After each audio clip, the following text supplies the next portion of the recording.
Та дансаа дүүргэхийн тулд нүд нь хонхойсон арга ясанд үнэтэй текила амсуулж, нүүр рүү нь гашуун навчин тамхины утаа хүлээж, дайснуудаа хоосон хоцрохыг харах зүрх зоригтой юу?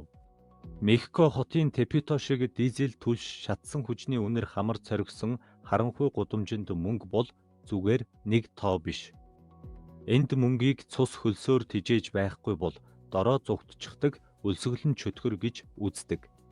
Интернетээр дүүрэн байдаг хадгаламжийн тухай залхмаар зөвлөгөөг одоохон хогийн сав руу шид.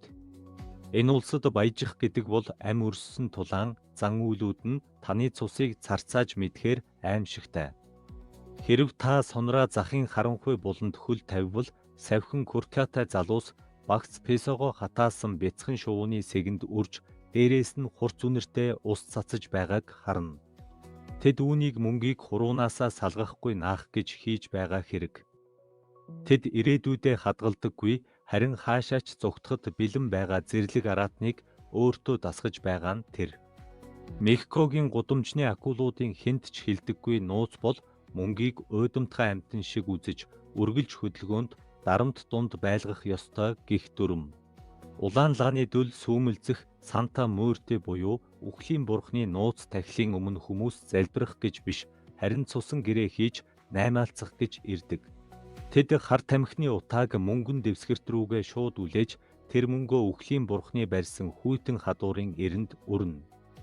Тэр хадуурын үхлийн энерги мөнгөнд шингэвэл бусдын халаасанд байгаа баялгийг дэгээдэж авчирдаг соронзон болдог гэж тэд үннээсээ итгэдэг. Хэрв та нэгэн бизнесменийг чухал уулзалтын өмнө гэнэт зогсоод алгаа шанцааны нунтаг болон далайн давсаар улайтал нь үрж байхыг харвал түүнийг ариун цэврийн донтой гэж бүү андуураарай. Тэр алтан хөлс гихчийг үүсгэж байгаа хэрэг.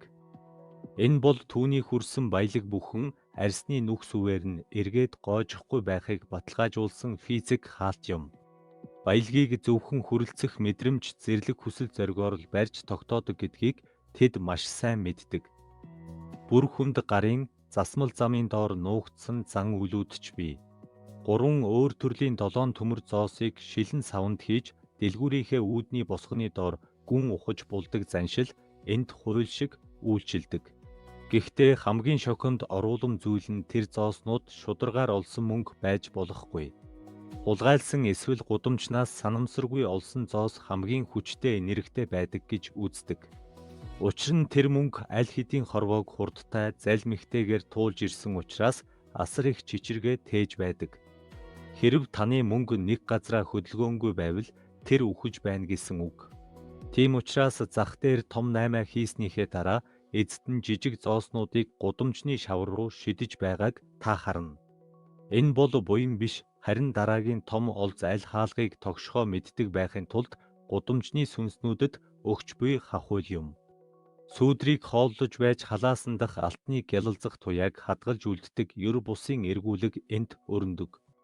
Айдсын дээд туйл бол толинд мөнгөө тоолохыг хатуу цээрэлдэгт оршино. Гудамжны хуулийг мэддэг хинч толины өмнө мөнгө гаргахгүй.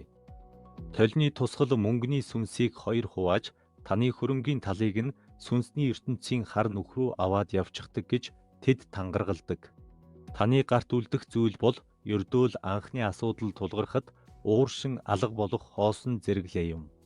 Хэрв хэн нэгэн асар их өртөө өвхвөл авсыг нь хатхаас өмнө үхтгсдийн аманд мөнгөн зоос чихэх эсвэл хувцсанд нь нууж ойх нь зайлшгүй дүрм.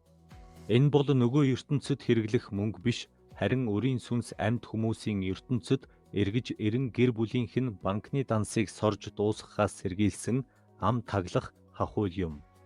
Зис болон хүхрийн үнэр ийм зан үйлийн дараа арьсанд хэд хоногоор наалдаж хоцордог.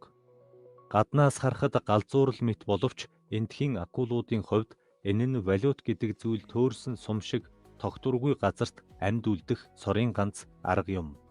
Энд мөнгийг олдоггүй, харин утаагаар адсалж зан үйлээр хүлж ангуучилдаг.